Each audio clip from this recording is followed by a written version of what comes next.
Agora um recado para esses bonitões aí, tá? Diante da explosão de casos de violência contra a mulher, escuta só, senta aí, meu amigo, para você ouvir. Projetos de lei querem que os agressores sofram as consequências também no bolso. Como assim? Me explica melhor, Roberta. Oi? Um deles propõe que o homem condenado por agredir a mulher perca os bens conquistados pelo casal no momento do divórcio. É polêmico? É. E se é polêmico, a gente traz para debater aqui no nosso programa. Manda pra gente a sua opinião aqui no nosso WhatsApp, o telefone já está aí na tela. O que você acha? Será que se sentir no bolso vai parar de bater? Vai mudar o comportamento? Será que pode ser uma boa medida? Aqui no nosso estúdio a gente recebe Camila Dias, advogada. Obrigada, doutora, pela sua participação. Boa tarde, Roberta, agradeço. Júlia Suete, psicóloga. Obrigada também, Júlia, pela sua contribuição com a gente aqui. Obrigada. Mas vamos lá, Camila, primeiro para o pessoal de casa entender melhor. Explica pra gente esse projeto de lei aí que pode ser aprovado, né? O que mudaria na prática? Ilustra pra gente uma situação. Então, hoje, no âmbito de não violência doméstica, quando um casal ele se separa, sob a comunhão parcial de bens, por exemplo, metade dos bens constituídos no casamento fica com o homem e outra metade na mulher. Agora, o que está tramitando é que, em caso de violência doméstica, com o trânsito julgado da condenação, sendo confirmado, não só quando estiver em trâmite ainda, mas confirmado a agressão, transitário e julgado, sem possibilidade de recurso, os bens eles iriam todos para a vítima, todo para a mulher, todo o patrimônio do casal. Então, assim, é um projeto arrojado, né? Nós não tínhamos visto ainda nada parecido com essa questão de uma sanção, né? Uma sanção em pecúnia, né? Pelo ato. Então, assim, é um avanço considerável caso ele passe. Então, vamos lá. Pensando numa situação em um casal, né? Vou dar um exemplo. Estão juntos aí há 10 anos e aí o homem começou a agredir a mulher, ela separou dele, entrou na justiça, ele foi condenado. Isso, foi condenado. Então, o apartamento que era dos dois, vamos pensar assim, né? Que eles adquiriram pós o casamento. Seria todo para ela. Ele não tem direito a nada. Fica tudo para a mulher. Tudo para ela, para a vítima. Precisa comprovar que ela é vulnerável economicamente, né? E que não tenha outro bem. Então, assim, se for, era só o bem do casal, ou o veículo também, pode ser, suponhamos que não tem apartamento, mas tem um carro, e o carro era dos dois, se tornaria só dela, ou pecúnia, sabe, dinheiro guardado, poupança, enfim. É mais um motivo aí para estar tentando pensar antes de agredir a mulher. E não só a violência física, né? Na psicológica também, se for transitado e julgado uma ação. É importante a gente deixar isso claro. Você disse qual foi sua última palavra, se tiver transitado... E julgado. Tá, julgado. A pessoa tem que ter sido condenada. Porque talvez em casa agora, deve ter muita gente se perguntando, tá, mas se a mulher inventar, o que tem de mulher aí que inventa casos de violência doméstica também, parará e pororô, não é simplesmente ir lá registrar o boletim de ocorrência. Não é ter só uma medida protetiva, não é só uma denúncia, esse processo ter ido adiante, a justiça ter feito todo o estágio probatório, tudo, audiência, condenação, não ter mais possibilidade de recurso, porque ainda tem um prazo de recurso, acabou, ele realmente foi condenado, né, pela agressão, pela violência, aí sim, aí já estaria na sentença essa questão do patrimônio. Júlia, pensando na experiência de algumas leis aqui no Brasil, que quando mexe no bolso, parece que ali funciona, né? Igual, vamos dar um exemplo, a história da pensão, né? Se não pagar, vai preso, paga da noite para o dia, como é que pode, né? Resolveu o que não resolveu em 10 anos. Você acredita que quando chega num caso como esse, possa contribuir para a redução dos casos de violência doméstica? Então, eu acredito sim que pode contribuir para a redução, só que a reflexão que fica essa não é a base, o nosso problema não é esse, porque se fosse, né, seria mais fácil da gente resolver. O problema é, de fato, no comportamento, onde o homem acredita que ele detém daquela mulher, que ela é posse dele e, por isso, ele pode fazer o que bem entender com ela. Então, assim, de fato, pode reduzir, sim. Uma punição. punição, mas não uma educação, né? Exatamente, esse não é o nosso objetivo. O nosso objetivo é mudar o comportamento do indivíduo. Trabalhar isso, trabalhar quais são as crenças dele. O que fez com que ele, né, agredisse, enfim, e partisse para esse ponto. Então, assim, pode resolver, mas a gente precisa trabalhar a base, de fato.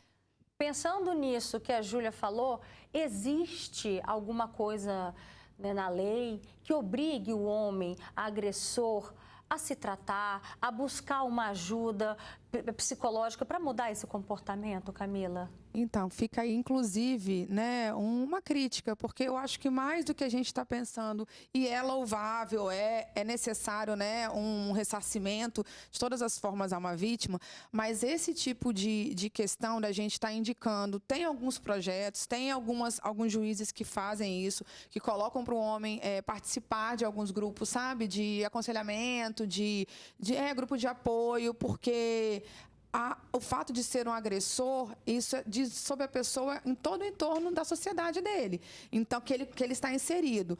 Então, assim, eu acredito que se fosse algo imposto, ainda que ele chegue lá, entre no ouvido e sai no outro, a gente não sabe, né, até que ponto essa possibilidade. Pode abrir os olhos, isso, né? Tem que estar lá, ainda, né, que nem tem medidas coercitivas, né, de menor escalão, como ajudar em projetos sociais, né, quando pagar a cesta básica. Então, por que não, né, instituir lá 10, 15, 20 sessões de grupo de apoio, de acompanhamento, com profissionais indicados nessa área para poder auxiliar, para que não somente essa relação se finde, esse ciclo vicioso, mas que não perpetue em outras vítimas, né? Então, assim, não é só sair colocando multa, sair tirando patrimônio, tá? Mas e o agressor? O que vai continuar acontecendo com esse homem? Ele vai transitar em julgado, para ele, de repente, da quantidade de dinheiro que ele tem, não interfere. Ah, tá bom, só tinha um apartamento, um a mais, um a menos, e ele continua agredindo outra e outra, né? Então fica aí também essa reflexão, né, Roberta? E sobre esse projeto de lei, qual é a expectativa? O que você, né, experiente na área como advogado da família, acredita que possa ser aí os desdobramentos dos próximos dias? Eu acho complexo, né, a gente só falar dessa parte financeira, beneficiaria principalmente as pessoas com uma condição financeira mais avançada, assim, uma qualidade financeira maior. Então, pode ser que para esses agressores, né, com uma classe média e alta, eles iriam pensar um pouco mais, né? Mas, assim, eu não sou tão otimista, Roberta, tendo em vista que, para esse projeto se tornar, né, uma lei e vir a estar na prática, a gente precisa que pessoas apoiem. E os projetos até agora foram feitos por mulheres, então a gente precisa que os homens votem. A gente sabe que quando chega lá, né, na frente, não assim, dizendo isso como regra, mas, infelizmente, os homens, eles tendem a não apoiar, porque é complicado. Mas, assim, vamos ter esperança, que eu acho que todo meio que a gente tem, toda a possibilidade de estar estancando isso, né, seja da forma que for, já ajuda.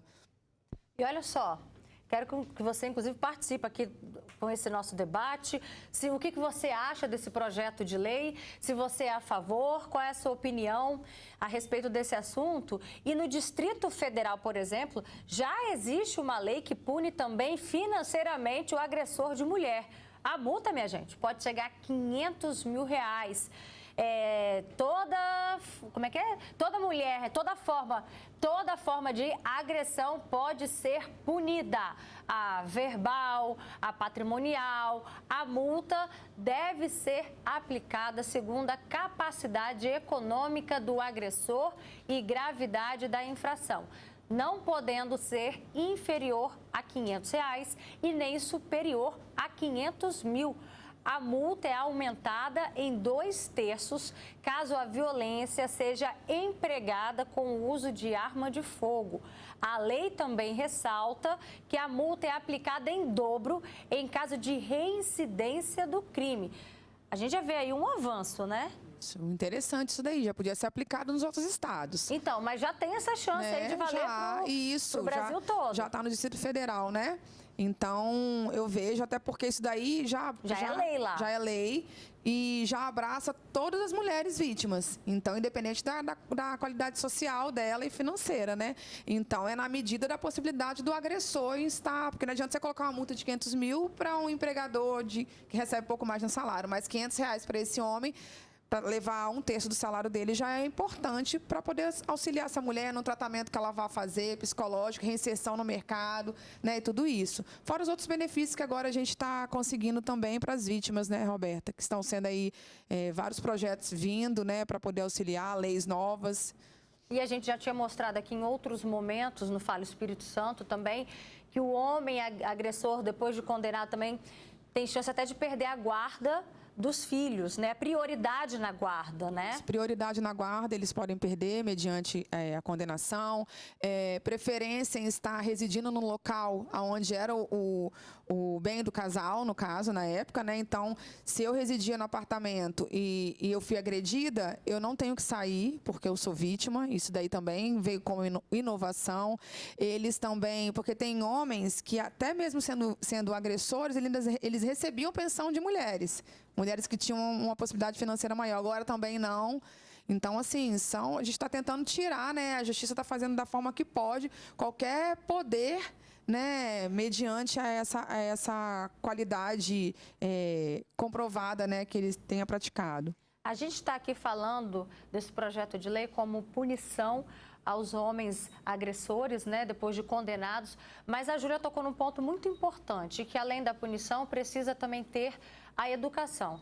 E aí, simulando o que a Camila e você também trouxeram aqui para o programa, né? Pensar ali, tinha que ter também uma frequência numa terapia, num grupo de ajuda, mesmo que seja entrando por um ouvido, saindo pelo outro. Júlia, você como psicóloga acredita que por mais que o homem não esteja ali por vontade própria, e sim para cumprir um xizinho na lei, isso pode abrir os olhos dele e que ele possa se enxergar como agressor?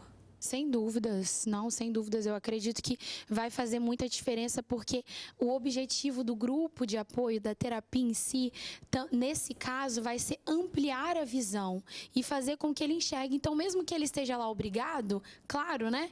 Ele, durante 50 minutos, vai precisar ouvir, vai precisar falar algumas coisas e muitas crenças podem ser transformadas ali, padrões de comportamento podem ser restabelecidos, né, mediante e isso eu não digo talvez no primeiro encontro, mas a partir ali de um terceiro, tirando aí que o ideal seria ali pelo menos 10 sessões, né, essa obrigatoriedade, para de fato a gente ouvir o agressor, porque muito se fala sobre punição, mas a gente precisa ouvir e entender qual é o histórico, aonde esse agressor, qual foi a família que ele foi construído, sabe? Isso é relevante. Eu gosto de falar muito que nada é do nada.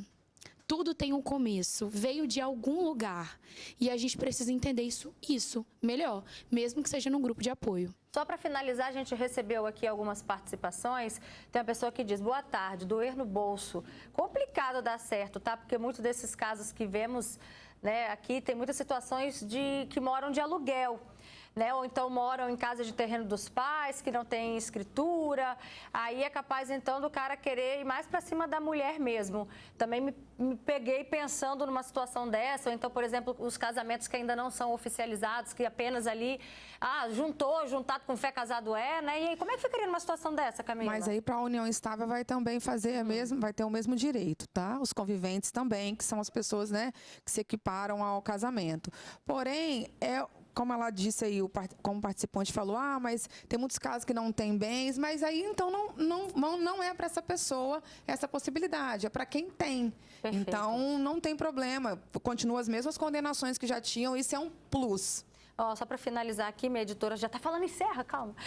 Tem uma pessoa que diz, eu já fui agredida várias vezes pelo meu ex-marido, saí de casa sem nada. E mais uma outra pessoa que relata assim, Roberta, lei maravilhosa, tudo que pesa no bolso é algo que mexe com a mente do ser humano. Essa lei seria uma maravilha. E por último, uma pessoa diz, muito importante essa lei, pois eu tenho 36 anos de casada, meu marido sempre me bateu. Em 2007, com a lei Maria da Penha, foi importante, ele foi colocado para fora. Tá vendo? Os avanços do quanto é importante. Vamos acreditar.